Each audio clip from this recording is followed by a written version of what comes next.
Good evening, Cold Spring. Hope it gets addressed. I Good can evening. imagine. There's a couple I could imagine. My name is Chris Dempsey. I'm a co-founder of the urban planning firm Spec Dempsey. And we're honored to be here tonight for the conversation about the marathon site.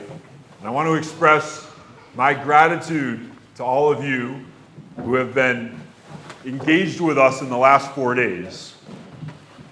Some of you have literally spent hours with us in this room, over in the rectory at St. Mary's for our open studios and for some of the small roundtable sessions that we had.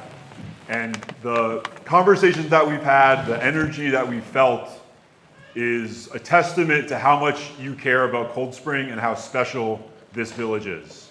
And so no matter what you think about the proposal that you'll see tonight and the choices that we're suggesting, we thank you and express our gratitude for your engagement in the process. So thank you very much.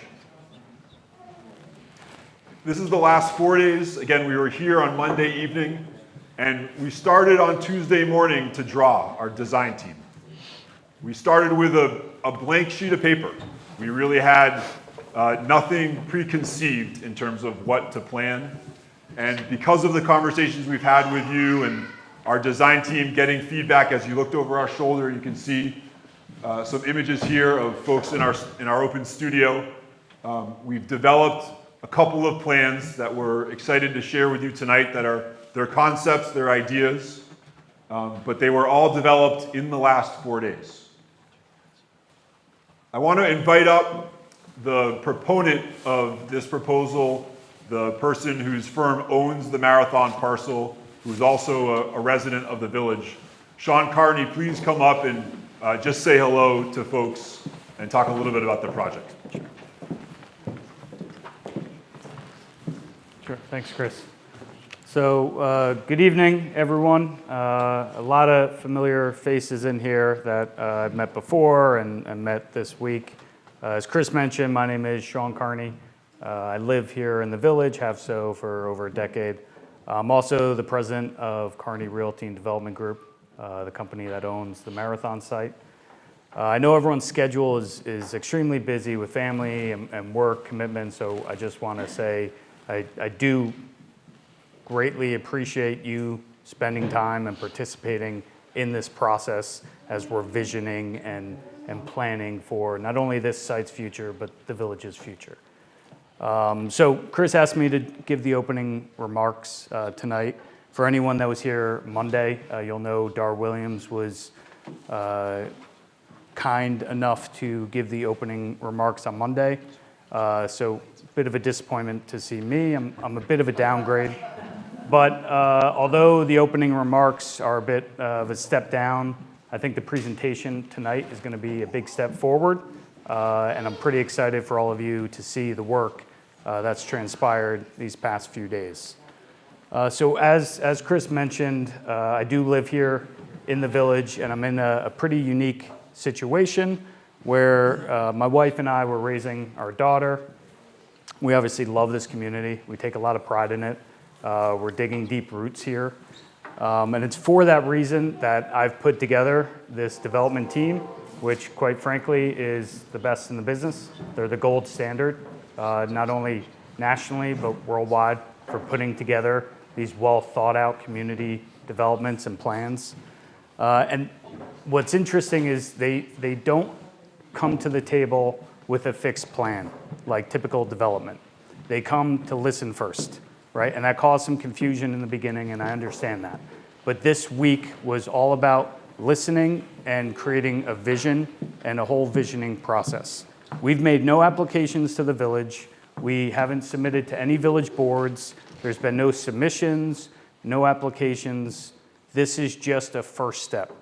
All the public charrettes that you've been to, the one-on-one meetings, the open studios, that's not typically part of the development process. But that's what this team does because they lead first with community input. So I'm very happy with this team. I'm very proud of the work that they've done previously. I'm very excited for what they're putting together for Cold Spring. and I'll pass it back to Chris to kind of give an outline of tonight. All right, so thank you, everyone. Thanks so much, Sean. So I have this slide up just to reiterate a little bit of what Sean said and to be very clear here, that there's no proposal in front of the village, that we have not submitted any plan, and that any proposal that we do put forward is going to go through the standard process that any project would to be approved by the village. Here's a little bit about how tonight is going to go. So we're going to start by talking about some of what we've heard from you over the last few days, some of the feedback you've given us. You'll see some images of some of the sticky notes that you put on posters. Then my partner, Jeff Speck, is going to introduce the conceptual plans that our team developed starting on Tuesday morning. And then we'll jump right into the town hall discussion. We heard on Monday that many of you feel it's important to be heard in this broader group, so we want to reserve as much time as possible for that. And then the last 10 minutes of tonight, starting at 7:50, we'll break out into individual discussions, and our team has some printouts of the two plans that you'll see tonight. So you'll be able to take a close look and see what those are in detail and give us some feedback. And we hope that's the right mix of that town hall forum where everybody can hear one speaker, and then the individual conversations, which we know is how some of you prefer to communicate to us. So let's talk about what we've heard over the last few days. The number one issue that we've heard is access. And I see some nodding heads already in the crowd tonight. We know that access to this site is tight, and we have to work within those parameters. We are going to look at some other options, maybe an opportunity to extend or expand the road network. But what we are going to show you tonight, we think works within, admittedly, the tight spaces of Rock Street and Wall Street and Kemble as the main access points. But again, I'm showing you some Post-it notes here. Maybe some of you recognize your own handwriting or your own comment here and saying your concerns about access and about density. So that's the number one thing that we heard, and we do believe that tonight's plan will work. But most importantly, it's not just what we think here, right? Because for this to advance, there will need to be an independent traffic study, not done by Spec Dempsey, independent study that the village will have to accept and adopt. So there's an opportunity for a third party to come in and see if we're right. Okay, so that's access. Maybe the second issue we heard most about is parking. Parking is already tight in the village. It's already a pain in the butt for residents, for workers, for visitors, and there's concern that this could make things worse. That's the question we heard. Will there be enough parking?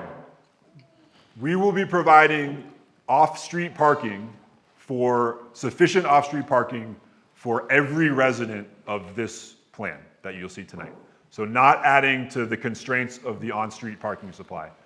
And we think there's an opportunity to formalize some of the existing parking on Kemble and on the Boulevard.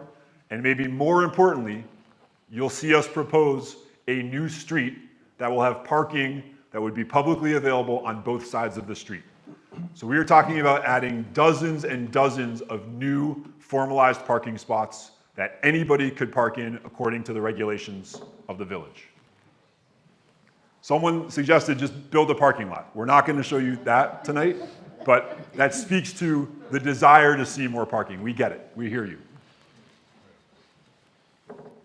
Okay, density and housing, definitely a top 3 issue, right? And again, I see nodding heads here, and these issues are tied together. Some folks saying we're already dense enough, we don't want to see more density here, we don't want to change the character of the village for the worse. And we understand that. Again, this is an incredible village, an incredible place, and you don't want to mess it up. We've had people saying, don't build anything, right? And seconded by someone, amen. Don't build anything at all, okay? But we've also heard some other comments. Like we've heard about people saying that affordable housing for residents would be valuable, would be an addition to a village that has a pretty tight housing supply where not everyone that lives here or works here can afford to stay here. This comment's a little bit hard to read, but this is a person who says they're getting older, they want to stay in the village, but the housing supply for seniors is pretty limited. And if there's an opportunity maybe for some new condos and apartments, then someone that today is living in a beautiful but large and hard to heat and hard to shovel and hard to maintain 19th century house might have an opportunity to stay in the village in a place that works better for their needs and for their abilities at a particular age. We also had this board where we asked you to put up dots on the kind of housing that you'd most like to see. And I think it's really interesting that the two that got the most dots, the most interest, were cottage courts and row houses or townhomes. That people see that as a housing type that makes sense in the village, and we're really glad to see that. One other thing I want to say about density in housing is you think about this slide here. A more traditional developer or planner could come in and say, okay, there's 10 acres. Cold Spring is a really desirable place. People from outside of Cold Spring are interested in moving to Cold Spring. Let's build 20 McMansions on 10 acres and sell them for millions of dollars each, right? That would not add that much density to Cold Spring, but I would argue that that would change the character of Cold Spring much more than what you're going to see tonight, even though what you're going to see tonight is more dense. We didn't see a lot of people putting stickers on single-family homes, and we didn't offer McMansions as an option, but if it had been on here, I don't think it would have gotten any stickers, from what I hear. Pollution. Questions about a site that clearly, historically, was the site of significant pollution, a Superfund site. This is something that we take very, very seriously, but it's not just us. It's also state and federal regulators. So questions, is the site still polluted? Is it safe for people? The fact is that the EPA has been saying now for over a decade that this site is safe for redevelopment. All of the dirt that you see on the site today is clean, new dirt that came in after they took out the old, dirty dirt. That is not to say that there is not still some pollution on the site as you go deep down, but at the most shallow point, the EPA says you can't go more than 15 feet underground. We don't think we're going to get anywhere close to that. We're not going to be digging into dirty soil. We're not going to be touching dirty soil. But again, you don't need to just believe us. All of the construction plans will need to be approved by both the EPA and by state regulators for us to move forward. In addition to that, there'll be ongoing monitoring of dust, of chemicals, of any pollutants that would be caused by construction on any site, not to mention on a site that had a history of pollution.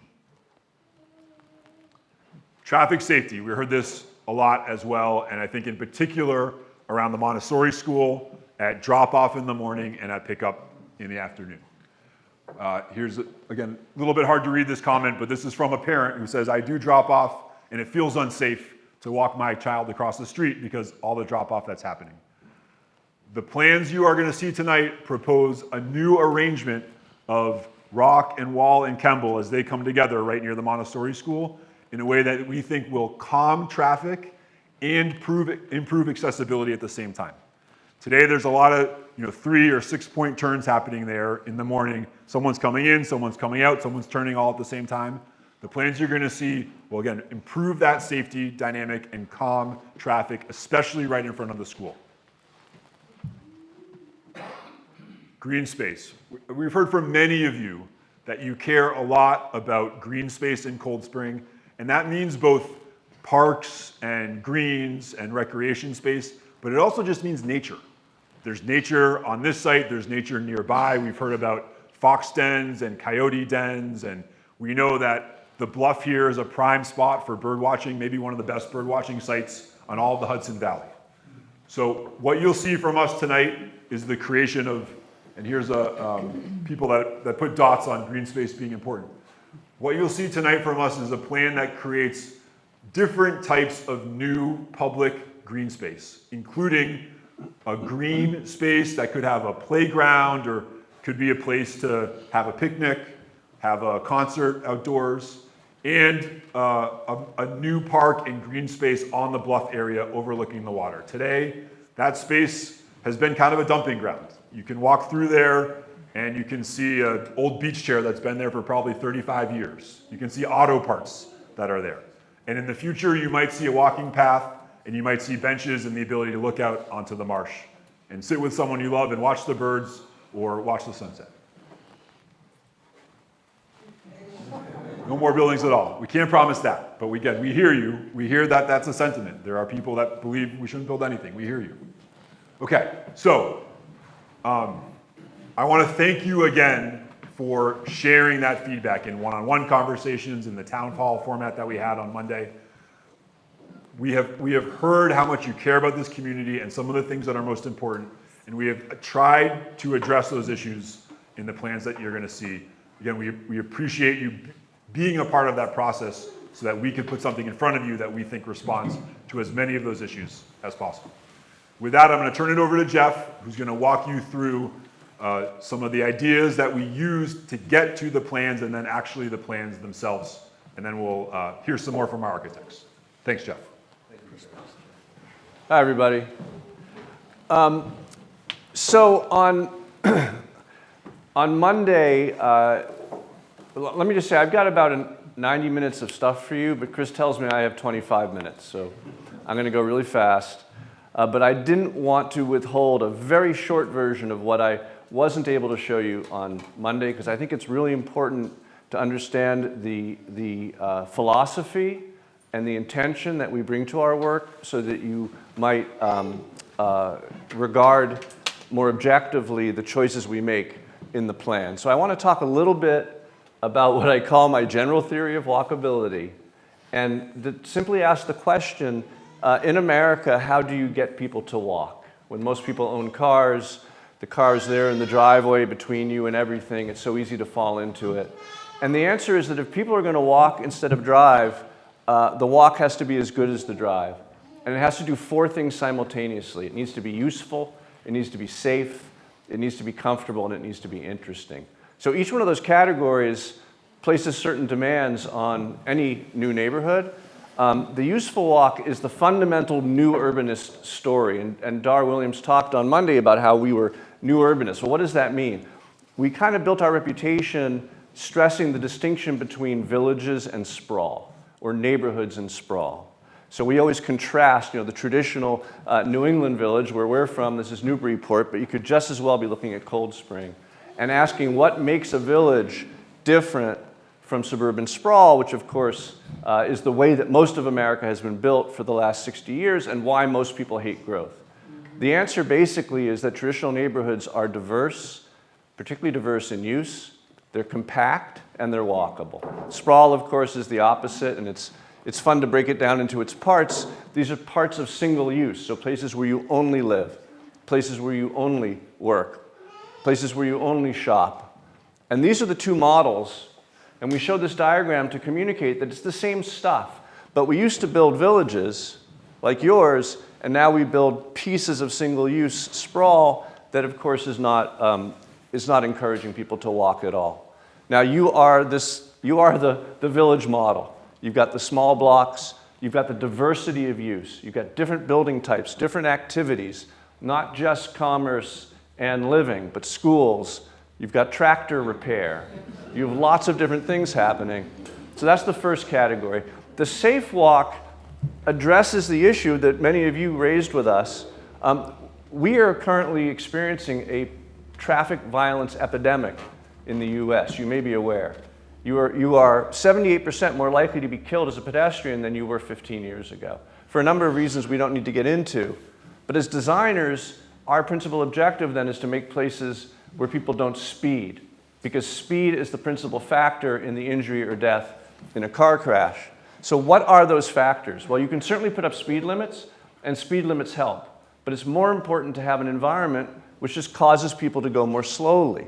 Small blocks is the first step, and you have those. Smaller block neighborhoods are much safer than big block neighborhoods. This next is the width of the streets. This one little street that brings everyone in and out of the train station actually does not have 2 lanes of clear traffic. And it's great that those cars park there because no one is speeding up and down this street. Next, parallel parking, a really important barrier of steel that protects the sidewalk from moving vehicles. And then street trees, which also protect the sidewalk and make people drive safer. The comfortable walk, this third category, is a little bit counterintuitive because we all like to get beautiful views like you see out from the door of the chapel. But actually, the evolutionary biologists tell us that all animals, humans among them, we want to feel both prospect and refuge. And refuge means that our flanks feel covered. And if our flanks don't feel covered from attack, from all these millennia of evolving, then we don't feel comfortable. And so we like good edges on our public spaces. Do our streets have nice buildings up tight, close to them, to get a nice height to width ratio like you find in Beacon Hill in Boston, or you find in your nice old streets where the buildings are right up against the sidewalk edge? So that's a comfortable experience. And of course, street trees, particularly in terms of temperature, street trees add a ton to comfort. And then finally, the interesting walk. This is a very nice street space, but no one's interested in it because it's just boring, right? One side is an exposed parking deck, and the other side looks like an exposed parking deck, right? So no one wants to be in such a boring environment. And also variety between buildings, different architects doing different kinds of buildings, like you find on your main street, that can grow up over time. But also, if you organize a plan right and distribute the work to different architects, it can happen very quickly in a neighborhood. And then, of course, avoiding the cookie cutter, repetition of the same building over and over again. And this is a village that's full of wonderful variety and different places that make it really fascinating to walk around. So that's the theory, and I hope when you look at our plans, you filter it through this approach and see how we've tried to implement that in the plan. So I showed this slide the other night talking about the job that we are now facing. First, someone at the last meeting, I don't know if you're here, someone was very concerned because all the plans I showed of previous work were big projects. And they said, do you do small projects? And I said, when I come back, I'll show you 1 or 2 small projects, just so you know. So projects around the size of the marathon site. This is something called Warwick Grove. It's in Rhode Island. It was designed by my old firm, DPZ, and built out by our partners here, Union. And you're gonna hear from Christina Carlson from Union when she shows you some of the architecture we've developed for this scheme. This is a site. It's a little bit bigger than the site here, but it's built. It's beautiful, mostly thanks to their architecture. And then I wanted to show you another project. This is called Olivia Beach. Lawrence Kamar, who's my partner, who I introduced last time on this scheme, he and I have been making the plan together.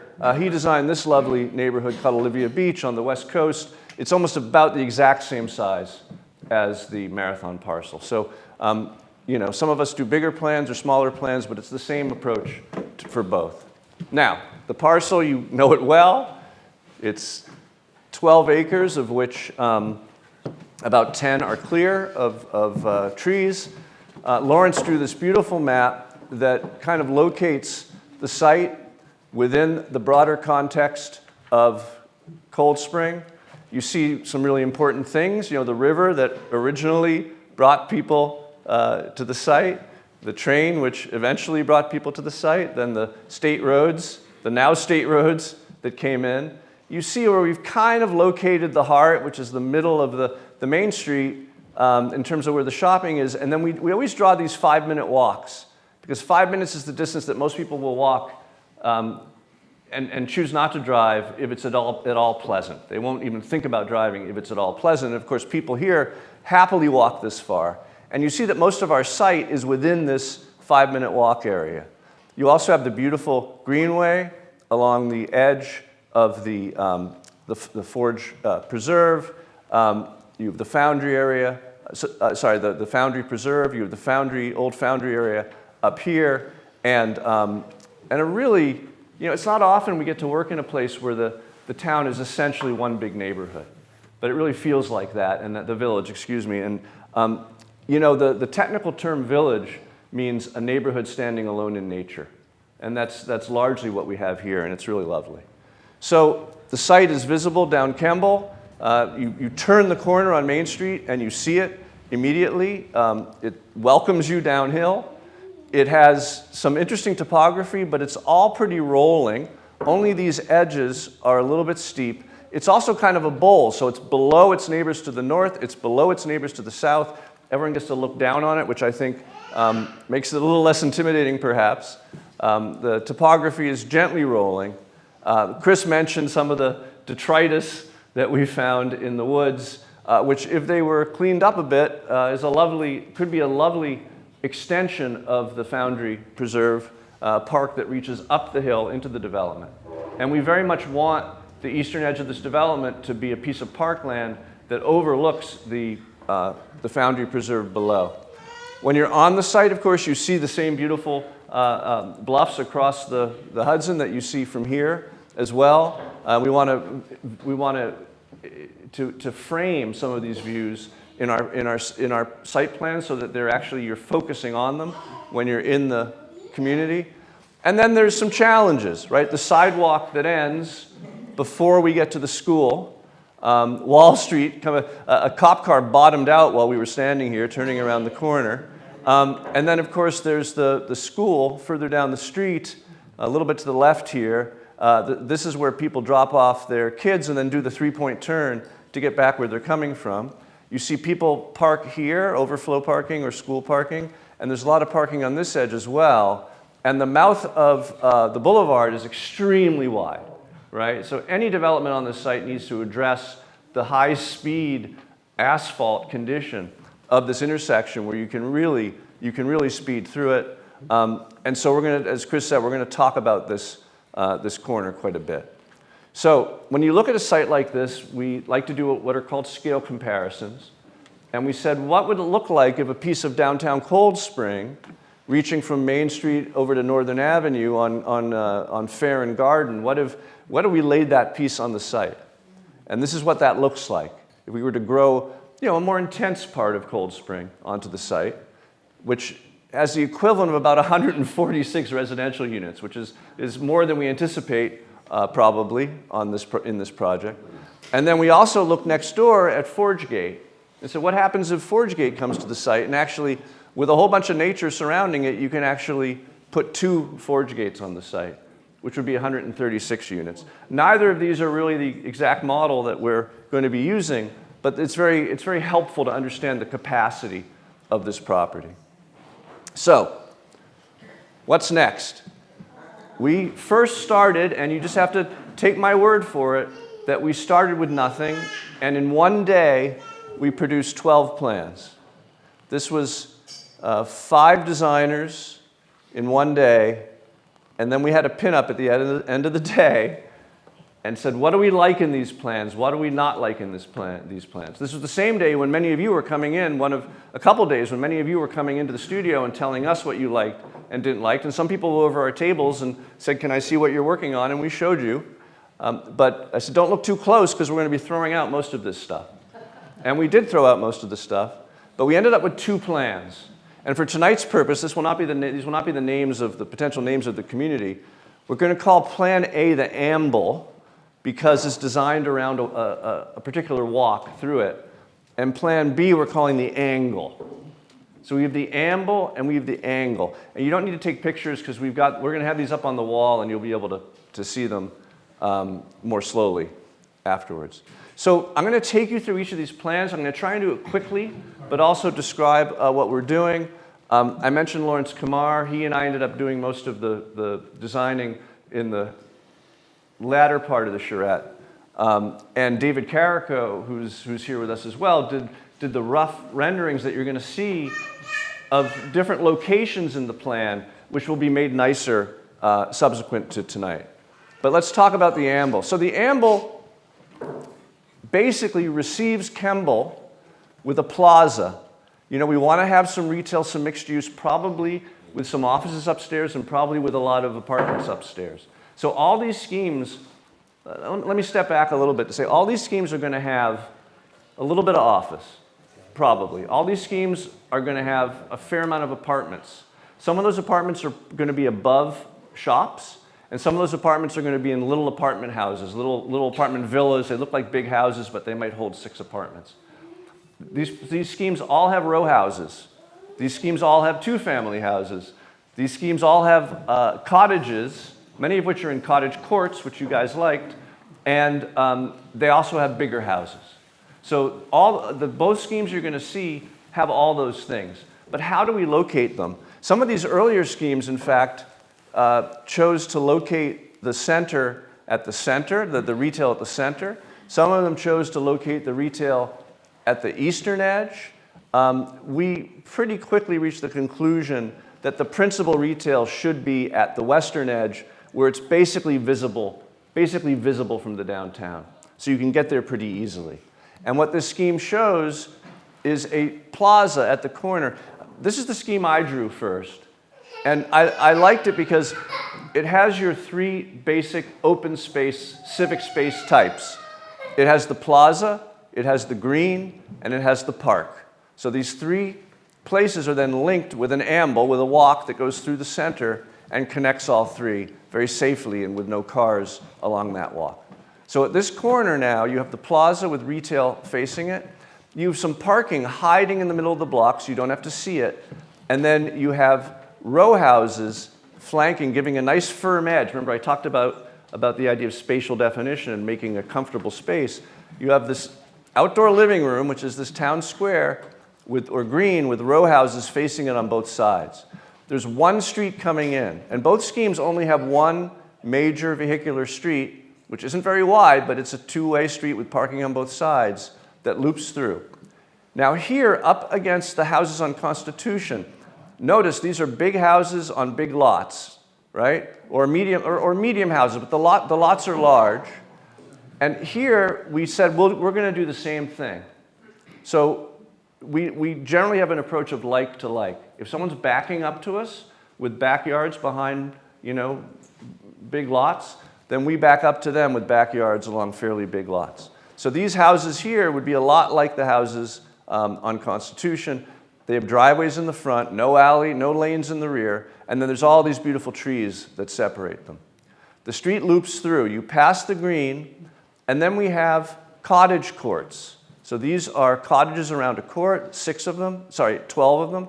These are 8 cottages around a court. And then finally, we have row houses giving a firm edge to the park that is all the way overlooking the Foundry Preserve. Now, the other thing that's fun about the plan is from this plaza, you can walk through these trees and go between buildings and walk your way all the way through the plan. And I was imagining the school kids, rather than walking in the street, as they do now, coming in, walking through, and having this safe walk all the way to the park at the end. We have also preserved almost the entirety of the trees in this area, but we have carved off an area where we think it might be nice to have a restaurant or two to overlook the view. Now, usually you don't want to pull the restaurants out of the retail. We had dinner last night at the River House, right? That was out of the retail. We walked quite some distance, but it was a destination. So you can imagine some destination restaurants here with a little plaza and a playground. So we thought this was a great spot for a playground. Now, the village has a right-of-way that connects Constitution through all the way onto our site. We would like to provide both a pedestrian connection and a water connection, which will help Constitution have more water access through this corridor. We are not proposing a street through the corridor because we know that you would just hate it. So we're not proposing that. Now, the other part that makes this work are the rear lanes. So this is a rear lane, this is a rear lane, and this is a rear lane, so that these houses can face the pedestrian streets without garage doors. So that's the basic structure of this plan. Now, this is the first quick sketch view. We're looking at the corner of the plaza, and you see the building step back from the corner. These are apartments, 2 stories of apartments, and then 2 stories of offices at the end, above stores. And this is the retail of the plaza. One flaw in this scheme, I would say, is these basically face north, which isn't ideal for hanging out in front of it's great in the summer, right? But probably not ideal for hanging out in front of a store. There's not much else I don't like about this scheme. That's the first view. The second view now is we are entering you'll notice that these are pedestrian streets that widen into these cottage courts at the center. And this continuous little walk goes through the middle. So this is that feeling of being about to enter that center green on the walk that is the amble that runs all the way through the site. And that's that. And then let's look from this direction. Here's now looking at the cross street. There's the green space in the center. And we aimed at one beautiful tree that sticks out right here on the site. So the tree is framed in the view there. Now looking along the street, there aren't many houses on Kemble. And so the way that the grain runs this way, you basically only have, 1, 2, 3, 4, 5, 6, 7 houses on Kemble because it's the ends of these rows. And this is what that would look like with these single-family homes ending on the row houses that are on the green, on the park, excuse me, at the eastern end. So that was that view. And then finally, the idea of a playground over here, and then a couple restaurant pavilions, and maybe a little gazebo framing the view over the landscape that would sit at the end of our internal road. So that's that view. Now, this is kind of the organization of the plan, and it is basically showing that amble through the plan and the different public spaces that it touches. This is the vehicular network. Sorry, this is the pedestrian network. These are the sidewalks and the paths. These are places where pedestrians are in charge. And then this is the vehicular network. It shows where cars are going. And this is the only places where cars are going. This is what we're proposing for Kemble, which is that it'll keep about 20 feet of pavement, but we want to have parallel parking all the way down the side. Why? Well, to help you with your parking supply, but also to protect our sidewalk. We're going to have parking, tree, sidewalk, right? This is the hillside where we have a couple neighbors, and this is the edge of our development on Kemble. And then this is what we're proposing for the boulevard, which is kind of already what the boulevard is, right? But we won't just have 2 lanes of traffic and angle parking. We'll also have trees and a sidewalk so that this is a safe, comfortable place to walk on our western edge. Finally, this is our interior street. And what you see is normal free flow streets have 10-foot lanes. These are 8-foot lanes without a center line. And what that means is people will drive slow. This is called slow flow. 2 cars can pass each other without slowing down all that much, but they will not encourage speeding. And you see the parking on both sides. This is our internal street, parking on both sides of the whole thing. These are the civic spaces within the plan, and this is the open space within the plan. And these diagrams always surprise me. These aren't buildings, except for these and these. These aren't buildings, these are lots. And even looking at the lots, the ratio of private space to public space is horrendously low. Most modern developers would not accept it. But developers who hire us understand that if you create an amazing public realm, it increases the value of everything. And so these fewer lots will create more value. So that's the first plan. Now, people I'm sure are very curious about density. These plans do not have a set density because these shops could have apartments above them or not. These shops could have office above them or not. These are typically 6-unit villas, so maybe that's 36 apartments. These row houses are probably single family. These lots are all probably single family. These lots can hold single family or 2-family homes, like stacked flats. And of course, you can fit 4 apartments into the size of a nice big house.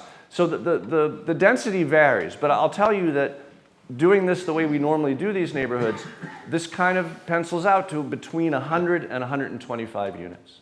Probably about 40 apartments, and then the rest is evenly split between row houses, cottage courts, 2-family houses, and single-family houses. Both plans are like that, about 100 to 125 units total. So here's Plan B, the angle. And the angle was devised because this plan does not resolve this corner. This plan does not fix the problem. If you want to drop your kid off at the Montessori, this would help. You could do this. You could do this loop. But it's a little bit out of the way. And we thought, this was Lawrence's genius idea. How do we both create a circumstance here where it's easier? Well, the main thing, okay, the first version I'm going to show you doesn't show you the whole idea, which is to also provide the loop. But it does do 2 things. It gets this intersection away from the front of the Montessori school, and it takes the dominant traffic off of this street that has very few houses on it and brings it into our development, which is why we call it the angle. And here's what we did. So rather than just keeping this straight and this straight, we angle Kemble into our neighborhood, and it becomes a main street. The other objective here was to have a 2-sided main street, because that's what you have here in Cold Spring. That's where shops and restaurants usually do the best.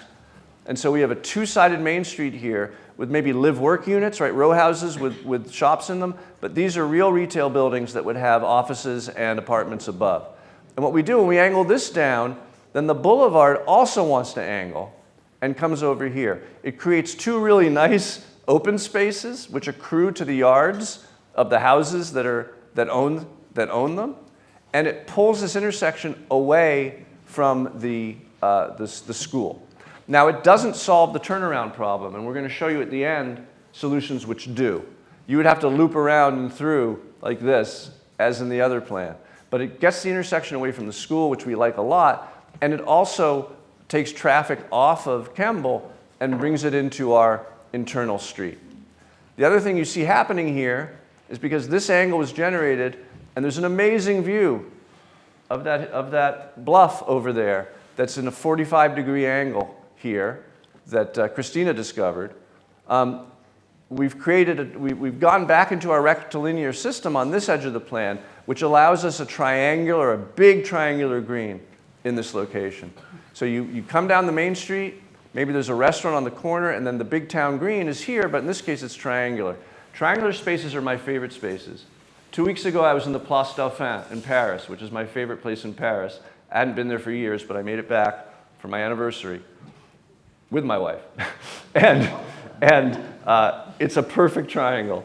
And we took pictures of ourselves framed by this incredibly containing space because the walls converge like this.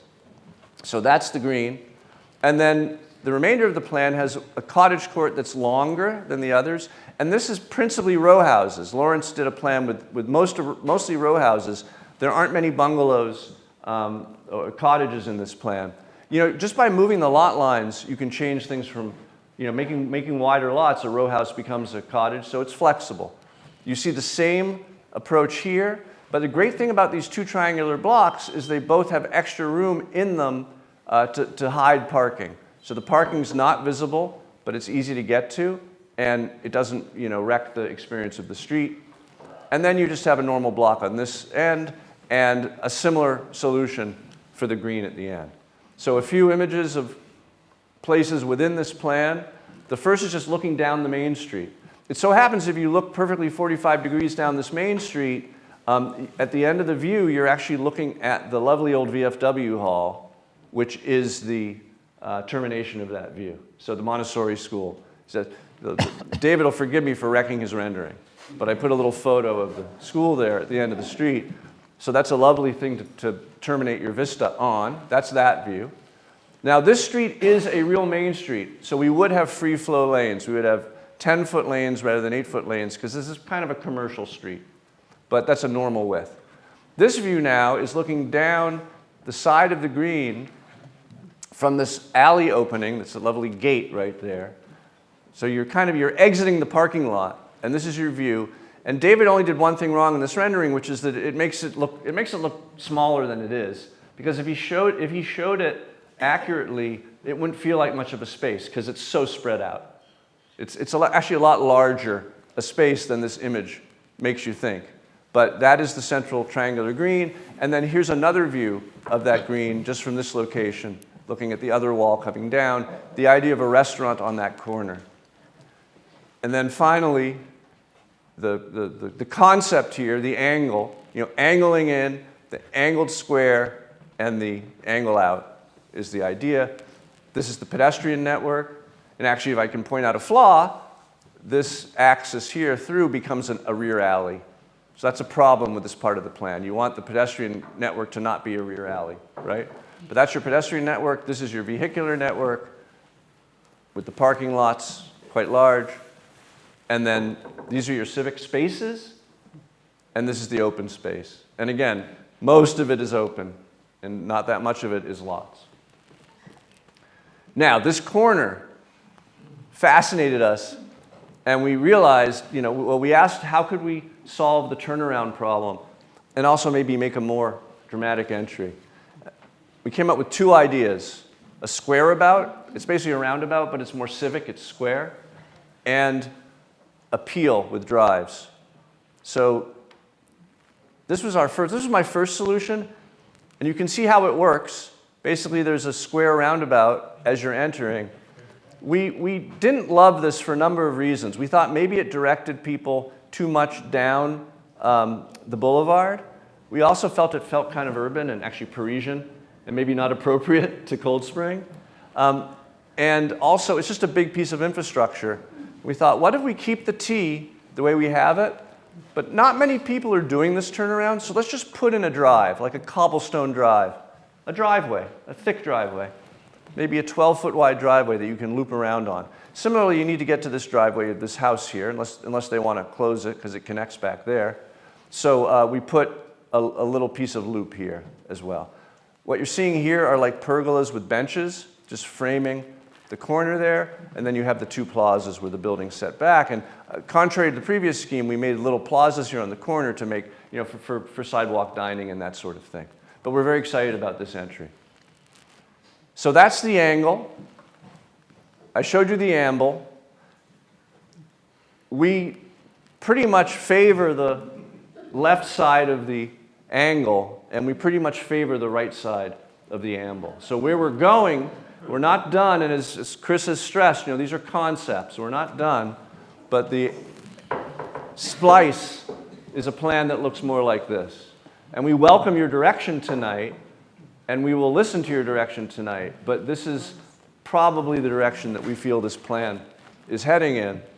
And now I want to hand it over to Christina Carlson of Union, who's going to tell you a bit about the architecture that we've proposed for the project. So thank you for your attention. Thank you, Joe.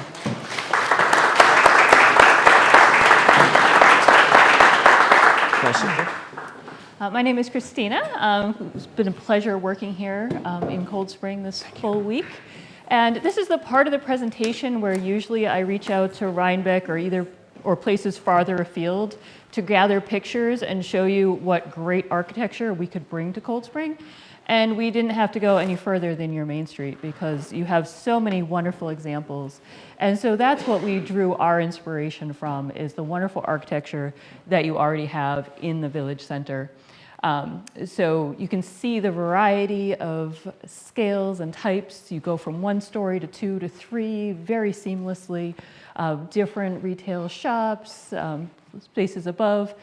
And of course, all that variety is creating these wonderful streets that make this so attractive to residents as well as your visitors that come and want to spend time on these streets. Because every shop front and every door, every building has something unique going on. And so those are the cues that we took into the architecture for this village, for the new proposal. So in both schemes, the angle and the amble, you saw different arrangements of Main Street. And in either one of those plan arrangements, we started looking at what those buildings could look like as they go vertical. So this is an example of a string of buildings that might have a shop or a restaurant on that first floor. And then on the second and third floors could be a variety of small-scale apartments or even office space. So these buildings are going to attract, we think, mostly young professionals that might be moving back. Maybe you have a kid that just graduated college and is looking for a small flat and would love to live in that granny flat above a store and being in this really happening place. And if we keep those small, they can be attainable. So in this streetscape, you'll notice we have some 2.5 stories, some 3 stories, flat roofs, pitch roofs. And I think that variety is really going to talk the same language as much of the architecture in Cold Spring. We've seen some wonderful examples where new construction has been slotted in nicely with your historic architecture. Many of those examples are right on the waterfront. And I think drawing from that, we can see that pathway to use those similar kit of parts, let's say, to build new shop fronts and new mixed-use buildings to form that wonderful street or the square in the amble plan. As you move out of that mixed-use area of the plan, there's a nice opportunity for transition. So we're exploring this idea of a live-work unit, which is a residential unit that has a flexible ground floor. These create wonderful opportunities for somebody to have home ownership and also a space on that first floor that could either be a game room, entertainment space, whatever they want for their family, or an incubator retail shop. You know, you could imagine this being an artist space or an architecture studio, or maybe somebody selling crafts or candles or artwork. Or even lawyers and professional services can work out of these types of buildings. So it's an opportunity for work from home, and many of us do now, particularly after COVID with remote work, and these provide that opportunity to do that right in your own home, and also have a street frontage that would invite customers if that's your mode of work. And that creates a beautiful transition from those retail shops to a live work. And then as you move further down the street, you'll start seeing more of these multifamily buildings. Here's an example of a duplex that reads very much like a townhouse building, but it could actually be a stacked flat where the first floor is a small 700-800 square foot apartment, and then you might have a townhouse above. So we're giving opportunities for people to reach different price points with small scale units that might be 1 or 2 or 3 bedrooms. As you move beyond those areas, we're starting to move towards those townhouses. And you saw those rendered in an orange color on Jeff's plans. They surround a lot of our green spaces and form those wonderful walls that are going to define the greens and the squares. And the townhouses that we've noticed here, you have both the worker cottages and duplexes, but also this wonderful mix of row homes that are all very unique and individualized. And so what we imagine here is that if everybody has a slightly different option of their dormer or their eave line or their window details and casings, their front doors and porches, each one of those townhouses doesn't need to be a replica of its neighbor and the only choice you have is in the color of your paint. But each one could have a little bit of distinction and customization as we go down the street. It will create a wonderful mix of interest in those long strings of townhouses along the frontages. Beyond the townhouses, we start to break into smaller buildings. So you might see some duplexes on the site. You know, those larger lots, you know, Jeff mentioned how flexible they are, right? A wider lot could support a duplex, which is more affordable for young families, or a wider lot might support a single family home. So the cottage courts, you'll see more single family in those locations, and those can be probably 2-story with front porches, and wonderful family homes opening right onto those greens, those pedestrian ways. And these all would be parked in the back, right? So we're not seeing driveways and garages along those greenways. We're seeing just the fronts of those homes with probably courtyard in the back leading to their garage. And then along that edge on Constitution, we move into those single-family lots backing onto Constitution. So in that case, we do have driveways, but we're setting those garages pretty far back. So the streetscape is going to read with all these wonderful single-family homes, and the garages become secondary, tucked back between the homes. So they have access from the front and can still see the greenway with the hill and all the trees behind the homes. So this is a simple flavor. We certainly weren't able to develop our concepts for the entire village all within the last 3 days, but we wanted to give you some sense of the flavor and the direction that we'd be heading as we further develop this architecture. Thank you. There we go. Thank you, Christine. Thank you, Chris. I'll scoot back up. Everything she just showed you was drawn in the last 2.5 days here in Cold Spring, inspired by Cold Spring. Pretty impressive. Thank you. Okay, so we can turn the lights up a little bit here, and we welcome a town hall discussion. We heard on Monday again that people want to be heard with their neighbors, and so we've got until 7:50 for that, a good 25 minutes, and in the last 10 minutes of tonight, we'll break into those smaller groups and let folks see the plans up close and take a look at them. I saw the first hand up right here in the front row, so let's go here. Yeah, so I'm wondering if there's any plan to address the fact that you're increasing the number of vehicles that will be coming through. The way the roads are right now, it's coming through either Rock Street, which is narrow, or Wall Street, both of which are, very narrow and already subject to cars. It's hard to say what's an appropriate Yep. speed to go down the street that Yep. you bottom out of the bottom of or, So the question for those in the back that maybe didn't hear is about access to the site, right? It's the first issue I showed tonight in terms of what we heard, and it's about the reality of Rock Street being narrow and having a curve and elevation change, Wall Street being the same. I'm just trying to go back a little bit to the image that Lawrence drew, which is kind of the higher level view, and how to address that. And I will plead guilty to bottoming out my rented Chrysler Pacifica minivan today going down Wall Street. So I'm not that fast. I'm familiar with that, and my colleagues were as well. And they made fun of me for what they heard. So I mentioned this briefly in the introduction. We have been encouraged by many of you to look at other options for access that would actually add to the roadway network. And we are going to look at those, and I'll talk more about them. But I don't want to raise expectations too high about either of these because they face significant engineering and legal challenges. But we are going to take a look. And the first one would be an idea that's been talked about by some in the past, and some of you hate it. We've heard this over the last few days. But an extension of one terrace that would connect with the boulevard and create a new intersection there, kind of halfway down the hill or as the hill meets there. And I'm seeing Randy shake her head and a lot of you saying no. And here's our first no sign of the night being held up. So we get that. We get a lot of people don't like it. Some of your neighbors said take a look at it. I do not think that this is going to happen. We don't control the property. The engineering challenges are really tough. But we think it's fair to say it's something that your neighbors have asked us to look at. You're turning our town into Yonkers. We don't want it. Understood, Alan. We understand. We understand. The second, neither of these are likely. I want to be very clear. We're boiling the ocean here to get the options. Is the old Hall Road that a lot of you know that goes from Kemble. Today it's sort of a walking path. There's a little chain across it, and it connects up to Chestnut Street. Okay?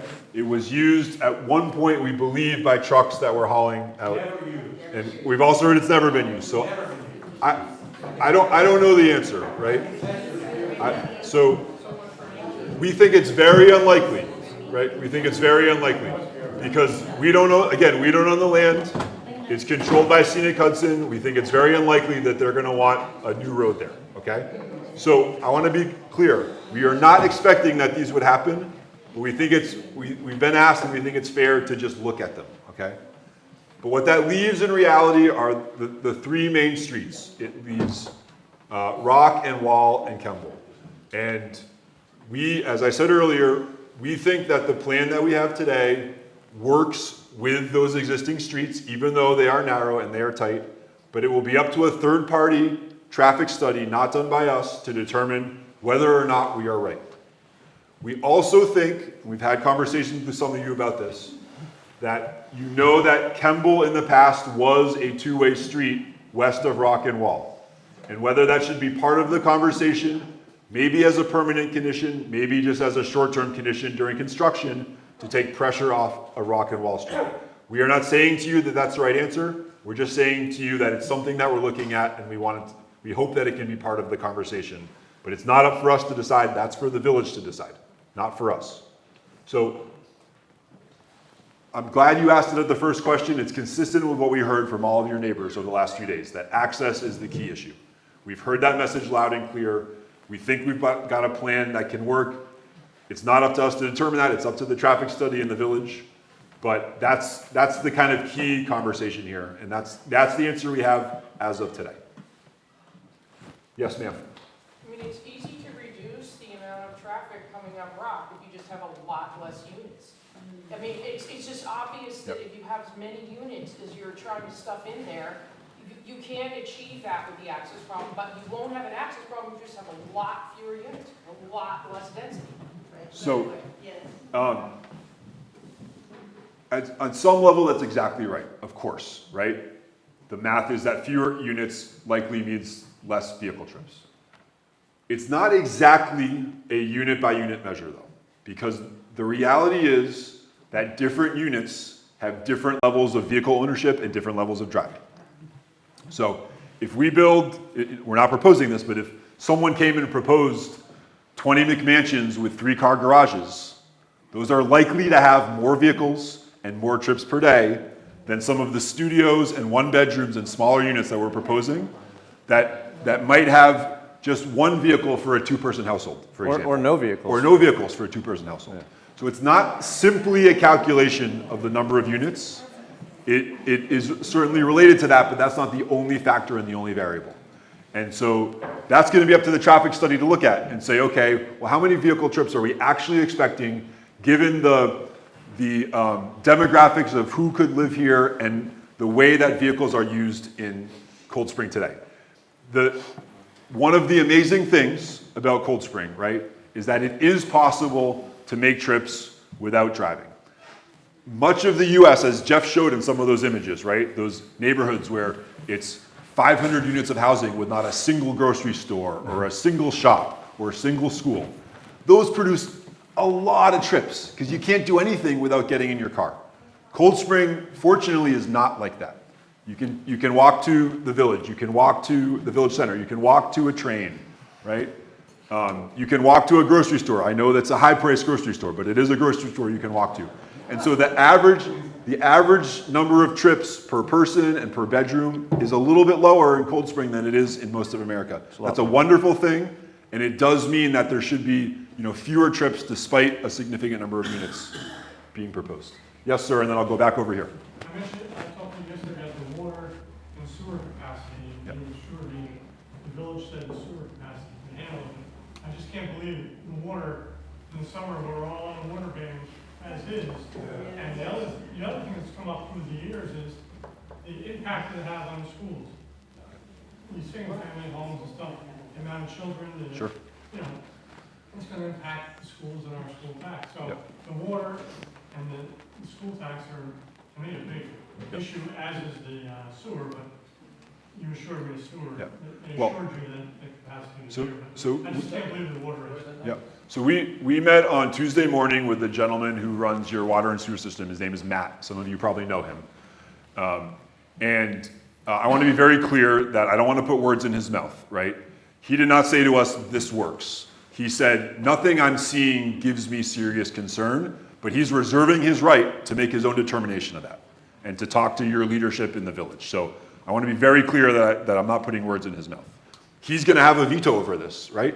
If he says, this doesn't work, we don't have capacity, then we need to figure out something else.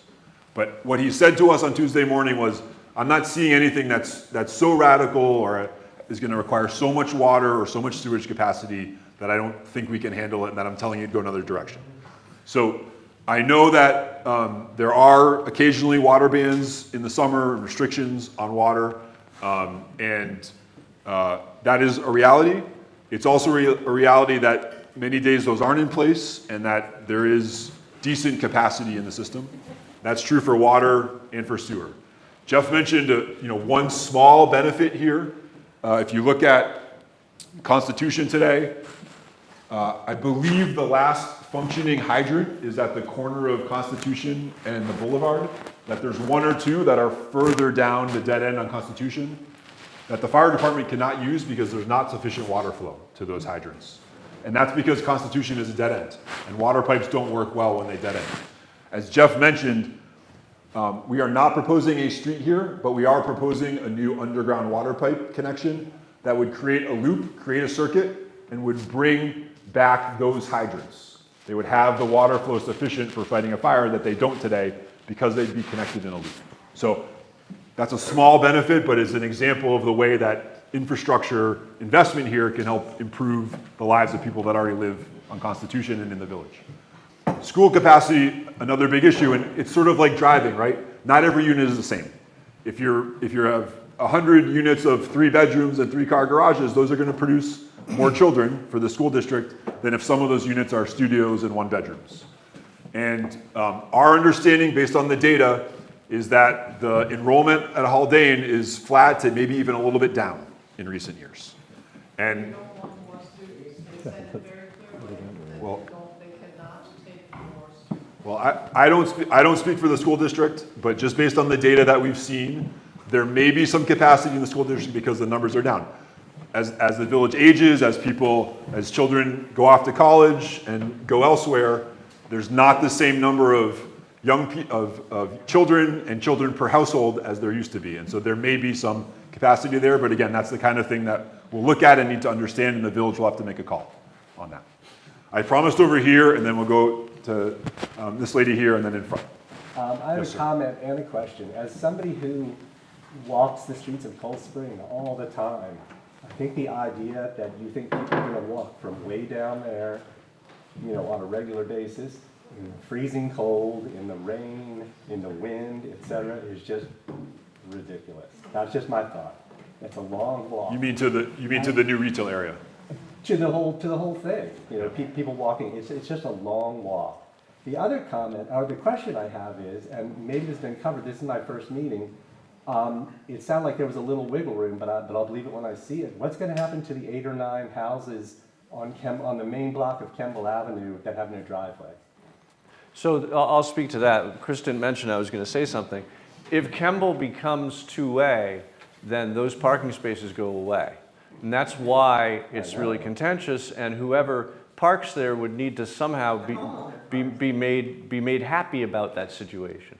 Maybe they get a permanent spot within our development a block away, or maybe there's some sort of relationship with the developer. But we understand that as someone who's been in the same situation where my only parking for my home in Washington, D.C. was on street, I knew that if that parking went away, my quality of life would be tremendously changed. So we acknowledge and we wonder about the two-way because we know that people rely on those spaces. Okay, but you wonder. But there are ways to compensate people for that. Okay, with a parking place that's down a hill. I don't want to put words in our client's mouth, but there are other ways to compensate people as well. Okay. To be clear, we are not today proposing that Kemble be made two-way. We are not proposing a change to the parking there. We're just saying that it may need to be part of the conversation, and that's the village's decision, not our decision. Yes, right here. Yeah, related to parking, I know that we use that area around the site for snow or winter parking. Yep. And that's one thing. The other thing is, will they be burying or the intention to have the like wires and Power lines. Power lines underground? Yeah. So we are proposing to retain as much or all of the parking on the boulevard as possible, to formalize the parking on Kemble, and then to add significant new parking on this new street, which doesn't have a name yet, but that street that's internal. And we think all of that new capacity can at least replace or affirm and formalize the parking that's happening there today. We've been down there, we see the sign that says winter parking, and it's clearly an important resource to residents who have on-street parking and need to move their vehicle.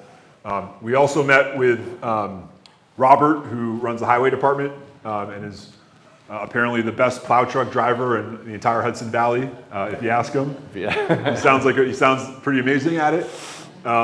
And he said, look, I need the streets cleared. That parking is important to me to get my job done. And so we are not interested in taking that away. I think exactly what the boulevard looks like, we're not sure, but we certainly, if there was a change there, we would more than replace it with new parking on that new street and formalized parking on Kemble. I don't have an answer to that yet, and I don't know if, Jeff, I don't think we've discussed that idea much of what the wires would look like. Well, our utilities would be underground. Yeah. So new utilities would be underground. But the existing rural condition on Kemble, which would be largely unchanged, probably would not suggest that those wires go down. Right here, yes, sir. You're talking about cafes and restaurants. Have you looked at the mixed use? 'Cause I don't think that's in the mixed use realm. Mixed use, from what I read in the zoning, unless they changed it, it was like a doctor's office, dance studios. Nothing in the mixed use I saw was a cafe or a restaurant. You keep saying restaurant. Well, have you looked at the zoning codes? So we have looked at the zoning, and those of you that have looked at it know that this is sort of a specially zoned parcel, right? It's in the zoning map, it sticks out. It's different than anywhere else in the village. And clearly a lot of time and attention and love was put into that zoning that's there today. It's zoning that is clearly written by people that care about Cold Spring, and it's clearly written by people that understand what's special about Cold Spring. And I'll give you an example as I answer your question. As an example of that, it requires that mix of different housing types. That's pretty unusual for a zoning code. Often it's silent on that. But it says you need to have a mix of larger homes and smaller homes and 2-bedroom and 1-bedroom and housing types, right?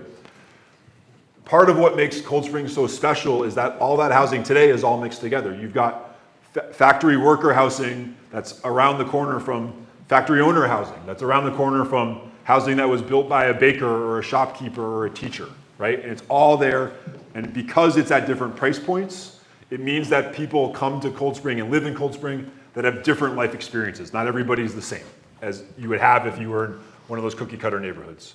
So that zoning code is really strong in some ways, but in other ways, it may need to have some change to do something like this, and that could be an example. We may be looking to say, we'd like to do a cafe of some kind. We think that's important for being an option as an alternative to Main Street when all the restaurants on Main Street are full in the summer, or an opportunity for someone who's taking their dog for a walk and wants to sit on the bluff to buy a bottle of water or buy a coffee on their morning walk, right? And so those are the kinds of tweaks or technical changes that we may be looking to do to try to get something that we think works as a contribution to Cold Spring, but isn't exactly possible under the existing zoning code. How are we for time? Thank you for reminding me. So we're at 7:42, so we've got 8 more minutes of this town hall and then 10 minutes of everyone getting up and walking around. This hand has been up for a while. Yes, sir. Yeah, hi, I'm Phil. Hi, Phil. 109 Church Street. And, wow, awesome. It looks like you are really presenting a Cold Spring within Cold Spring. The construction is massive. And you know me, I've been sort of Johnny One Note with no cars down there as a radical solution to a radical problem. How do you build Cold Spring within Cold Spring? We're a tiny little village. When I saw those beautiful renderings, I said, man, look at all the carpenters. And I could see it if all this was built off-site. That is, you were progressive all the way down the line. That is, you looked at everything from a new perspective. Build it all off-site and install it. Don't have any cars, because that's the only way to ensure affordability. There is a huge, massive group of people that don't need cars to live. Everything gets delivered in this country right now. Everything. So why add to the pollution that cars bring to a community? I think Sean is a really bright guy. His father couldn't make this happen, and he's really thought of it in a big way. I thought it was beautiful. Both those plans are gorgeous. I've lived down there, but I don't see how you're going to be able to do it. It's just huge. The construction alone, the mortar, the sand, the elevation is below sea level down there. How are they going to do it? Anyway, I said my piece. I'm not Johnny One Note, I still think no cars need to be there. Thank you, Phil. Thank you, Phil. Yes, sir, right here, and then we'll go to the front row here. I have a number And then of the back. concerns, except I'm willing to stay. So right now, we'll talk about one. This is a Superfund site, and you're going to be excavating, and that just does not seem like a good idea to me. And I wonder what other people in this gathering think about the idea that you're going to stick a backhoe in the ground. I know what the EPA said. I actually looked at what the EPA said. and I don't trust them.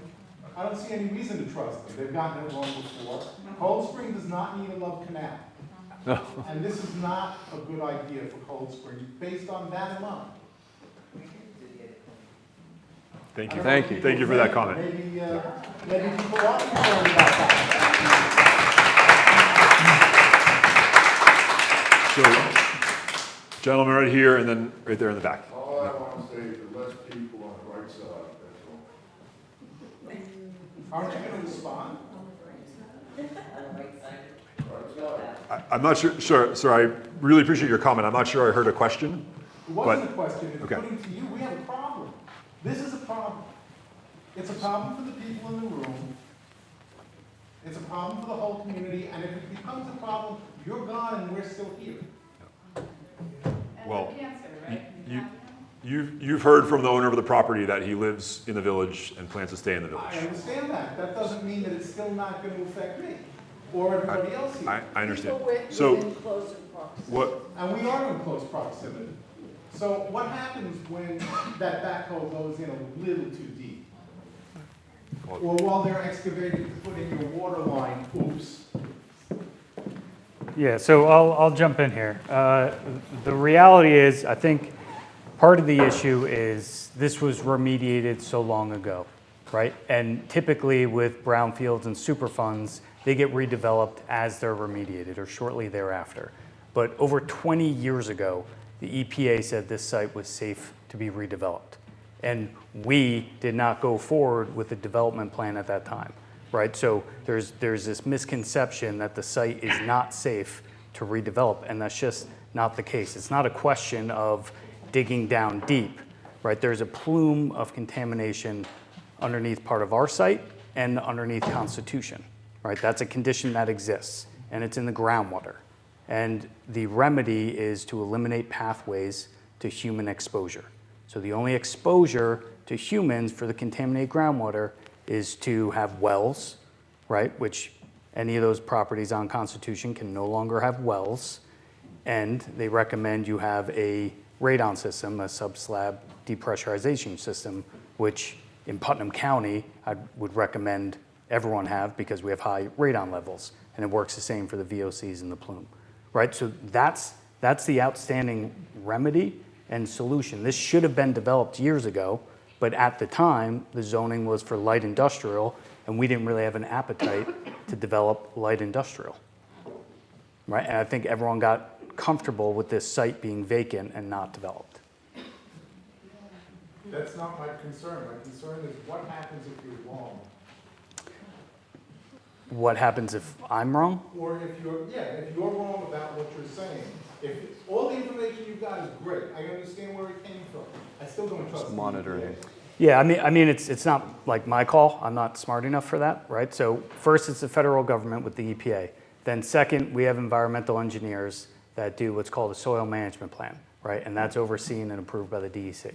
So during construction, there's ongoing sampling of the soil and air monitoring, right? That's a soil management plan, and that's pretty standard for any post-industrial, especially previously contaminated sites, but even post-agricultural or post-industrial site.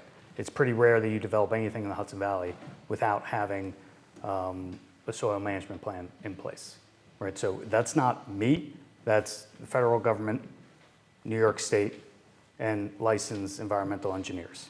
So if you don't trust those three levels, nothing I say is going to make you trust anything else, but that's not coming from me. That's multiple levels of review and approval. this is going to be our last town hall question, and then we'll have the opportunity for one-on-one conversation. Yes, ma'am. Yes, so I never had any doubt that everything would be pretty and the shrubbery would look great. I've seen you guys say. But I asked Chris a question at the Charrette that I'd like him to answer publicly. My understanding is actually less, but how many units do you think the site is zoned for? So that's, it's a complicated question because the zoning is pretty complicated. But the zoning today is probably something like in the 50 to 60 unit range, something like that. Which was, I don't know these things, but that was my reading as well. So, that's just for everybody in our village to think about, however pretty this development may be, what it would be like, say if it gets developed for 60 units, not 120, but 60 units, there are 3 people per unit.